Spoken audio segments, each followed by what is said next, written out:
Today's readings from Exodus 11 always reminds me of two powerful motion pictures.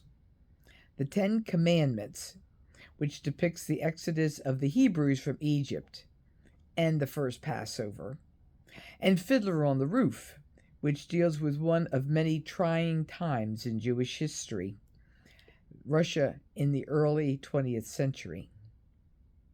The Commandments movie presents a series of plagues that Moses calls down from God to convince the Pharaoh to release his people, including the final chilling depiction of the death of the firstborn child of the entire population of Egypt.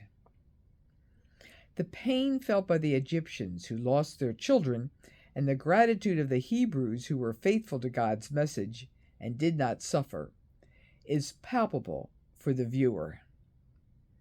The annual commemoration of this event, the Passover of the Hebrews by the angel of death, is integral to the Jewish liturgical calendar. The Seder suppers celebrate today would be easily recognizable by the Jews from a millennia ago, as substantially the same rituals they followed from the time of Moses. Tevye, the protagonist in the Fiddler movie, is a devout Jew who lives in the late 19th or early 20th century, a time of serious challenges to his family, livelihood, and his worldview as grounded in his tradition.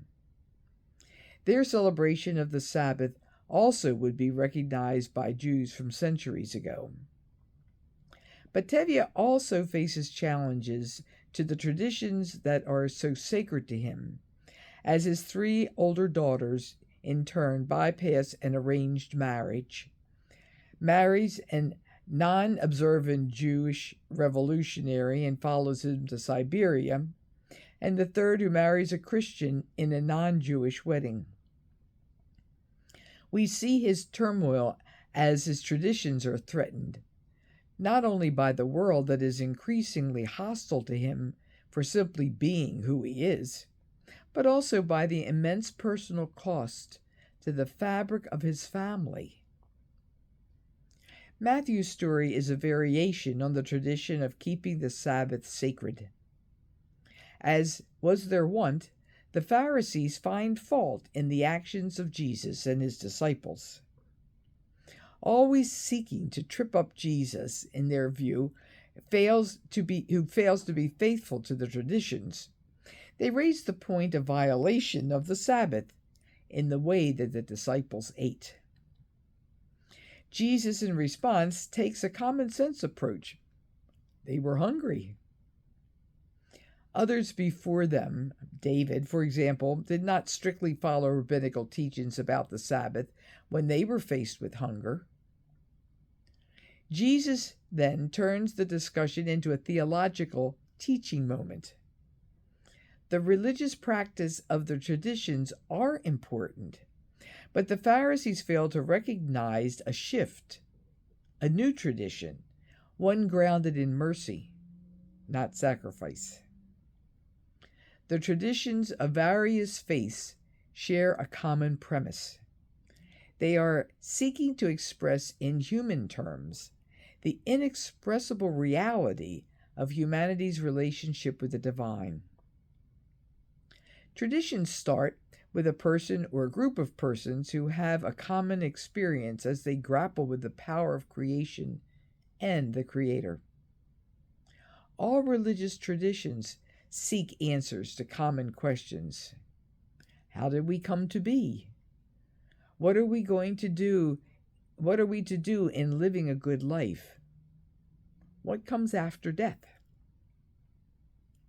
When Venerable Matteo Ricci, a Jesuit, first arrived in China, he did not immediately begin his mission with preaching and proselytizing, but instead he spent years learning the language and cultures and traditions of the Chinese. He followed the advice of Francis of Assisi: seek to understand before being understood. He realized that learning what is important to the other person may help clarify his own beliefs and his own understanding of the divine, and enable him to express himself in terms more likely to be understood by those with whom he interacted. With the shrinking of the world through the spread of communication media and cultural and economic interactions, all faith traditions have both opportunities and challenges. How do others answer these common questions? And how should or should not my traditions respond to the practices, thoughts, philosophies, and cultures of others that I encounter? Believers face the dichotomy that disturbed both Tevye and the Pharisees: how to maintain faithful adherence to personal faith traditions when secular and other forces pull people in different directions. I recall my freshman teacher in high school who was teaching us in the time of Vatican II. He more than once cryptically said, "Don't throw out the baby with the bathwater." Slow on the uptake, I finally understood him. Keep true to the important and don't worry about small things.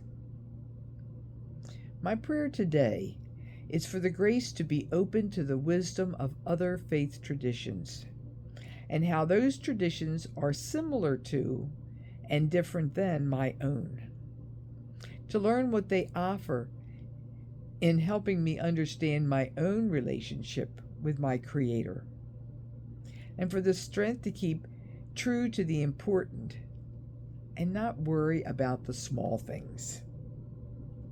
Amen.